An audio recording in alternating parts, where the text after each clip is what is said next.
is there a good, if you're depending on, of course, the organization you work for, if your break-even ROAS is 2.5, are you bidding 30% over that?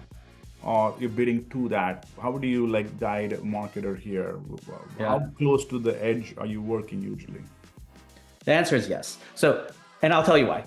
You should bid both at that break even and up as well too. And you want to gather data, and then you want smart people like coming from an M squared background to think about what is that efficient curve, right? And then you're going once you have those data points, then you're going to start thinking about where your media spend goes, right? How do you plan around that? If you don't spend at least a week or two trying to bid to a more aggressive perspective, then when your CFO or CEO says, "Hey, we're looking for more growth, like where can we deploy more spend?"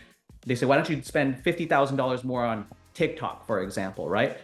What do we think we're going to get for that?" You're not going to have an answer. But if you have historically spent some time testing, you would have at least some dots to say, "Okay, I can draw this line. I think this is where the efficient frontier is. Give me 10,000." You might come back and say, "Hey, CEO, I only have $7,000 of weekly spend that I can deploy efficiently. After that, the incrementality is not good," right? Like there's a diminishing law of returns, right? So I think that set it by channel based upon where you see the diminishing law of returns, that's generally determined by either saturation of audience or bid competitiveness, right? So if you're starting to see some really strong bidders above you and you're banging up against them to get those next incremental impressions, well, then Right, that's a clear signal that you need to stay below that.